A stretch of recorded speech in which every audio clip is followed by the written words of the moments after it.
अस्सलाम वालेकुम viewers, welcome to my YouTube channel. जैसा कि आपको मालूम है कि हमने अपने पिछली वीडियो में फ़र्स्ट मंथ ऑफ प्रेगनेंसी यानी हमल का पहला महीना डिस्कस किया था। आज हम अपनी इस वीडियो में सेकंड मंथ ऑफ प्रेगनेंसी को डिस्कस करेंगे यानी हमल का दूसरा महीना। इस वीडियो में मैं आपको बताऊंगी कि एक हामला औरत को किन किन चीज़ों का सामना करना पड़ता है और बेबी में क्या क्या चेंजेस आते हैं। तो आए अपनी वीडियो का आगाज़ करते हैं। सबसे पहले है मूड स्विंग्स यानी मिजाज में तब्दीली। आपकी तबीयत में चिड़चिड़ापन महसूस हो सकता है और आपको छोटी छोटी बात पे गुस्सा आ सकता है। आपने कोशिश करनी है कि आपने बिला वजह गुस्सा नहीं करना है। ये सब आपके इंटरनल जो आपके चेंजेस आते हैं उसकी वजह से होता है, तो आपने अपने आप को खुद मेंटेन रखना है, आपने कूल रखना है। नाउ सेकंड इज़ थर्स्ट यानी प्यास। आपको प्यास बार बार लगेगी जिसकी वजह से आपने पानी ज़्यादा पीना है। आप पानी का प्रेगनेंसी में आम रूटीन से ज़्यादा आप पानी इस्तेमाल करें प्रेगनेंसी में, यह आपके और आपके बच्चे के लिए बहुत अच्छा है। अब है ब्रेस्ट साइज़ यानी छाती का हजम। आपको आहिस्ता आहिस्ता स्लोली इस ट्राइमेस्टर में ये महसूस होगा कि आपका ब्रेस्ट साइज़ जो है वो बढ़ गया है। तो आपने ऐसी ब्रा पहननी है जो आपको कंफर्टेबल फील हो। आपने बहुत ज़्यादा टाइट ब्रा भी नहीं पहननी और बहुत ज़्यादा लूज़ ब्रा भी नहीं इस्तेमाल करनी।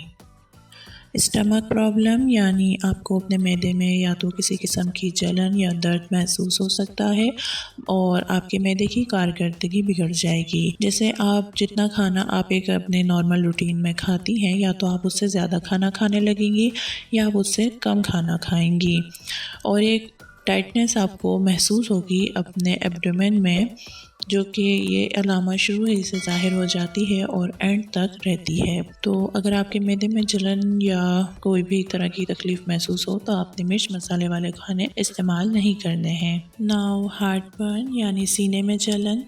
आपको प्रेगनेंसी के सेकंड मंथ में सीने में जलन महसूस हो सकती है, तो इसके लिए ये है कि आप जो हैं वो मिर्च मसाले वाले खाने नहीं खाएं, तेल और घी का इस्तेमाल कम कर दें। अक्सर सालन खाने से सीने में जलन होती है और आपने फिर ये करना है कि आपने दही का इस्तेमाल करना है, खीरा खाना है या कोई भी ठंडी सब्ज़ी जो सैलेड में इस्तेमाल होती है आपने वो खाने हैं। ठंडी चीज़ें आपने इस्तेमाल करनी है। लेकिन अगर ये सब एहतियात करने के बाद भी आपके सीने में जलन होती है और आपको बहुत ज़्यादा तकलीफ़ दे रही है तो आप अपने डॉक्टर से रुजू करें। नाउ फूड एवर्जन यानी खाने का जायका।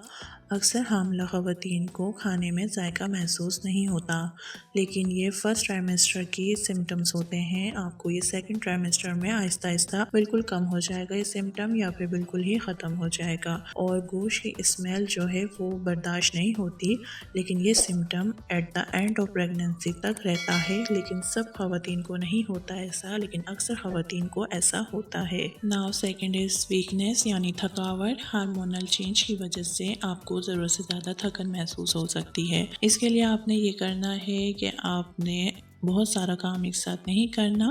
आपने पहले थोड़ा काम करना है, थोड़ा रेस्ट देना है अपनी बॉडी को और फिर थोड़ा और काम करना है। एक साथ लगातार बहुत ज़्यादा काम नहीं करिएगा। नाउ हेल्पर यानी मददगार। अगर आप अपने घर का सारा काम खुद करती हैं तो आपको एक हेल्पर की ज़रूरत होगी। अगर यह आपकी फ़र्स्ट प्रेगनेंसी है तो प्रेगनेंसी के जितने भी सिम्टम्स फर्स्ट ट्राइमेस्टर में होते हैं वो सब आपको ज़्यादा महसूस होंगे। अगर ये आपकी सेकंड, थर्ड या फोर्थ प्रेगनेंसी है तब तो आपको आदत होगी और आपको मालूम होगा कि आगे आपके साथ क्या होने वाला है। लेकिन अगर आपकी फ़र्स्ट प्रेगनेंसी है और आप घर में अकेली हैं तो आपको किसी हेल्पर की ज़रूरत होगी, या फिर आपके घर में कोई और फ़र्द जो आपकी मदद कर सकता है आपके कामों में, आपकी तबीयत को देखने में, तो आप उनसे मदद ले सकती हैं। Now visit to doctor. मेरा मशवरा आपको ये है कि आप डॉक्टर के पास ज़रूर विजिट करें। जितने भी सिम्टम्स मैंने आपको सेकंड मंथ ऑफ प्रेगनेंसी के बताए हैं, ज़रूरी नहीं कि हामला औरत वो तमाम सिम्टम अपने अंदर महसूस कर सके, और ऐसा भी नहीं है कि हामला औरत अपने अंदर सिर्फ इतना ही चेंज महसूस करे। आपको इससे ज़्यादा भी महसूस हो सकते हैं सिम्टम्स और इससे कम भी महसूस हो सकते हैं। दोनों सूरतों में बेहतर ये है कि आप अपने मौलिक से रब्ता करें। अगर आपका कोई पहले मिसकैरेज हो चुका है या कोई और कॉम्प्लिकेशन आपके साथ है या ये आपकी फ़र्स्ट प्रेगनेंसी है तो ज़रूरी है कि आप डॉक्टर से मिलें, उनसे अपनी हिस्ट्री आप उनको बताएं, उनसे मशवरा लें। इसके अलावा अगर प्रेगनेंसी से रिलेटेड कोई भी सवाल आपका है तो आप कमेंट करके करके पूछ सकते हैं। अगर आपको मेरी ये वीडियो पसंद आई हो तो इसे लाइक कर दें, शेयर कर दें, साथ मेरे चैनल को भी सब्सक्राइब कर दें और बेल आइकन को प्रेस कर दें ताकि मेरी हर आने वाली नई वीडियो आपको सबसे पहले मिल सके।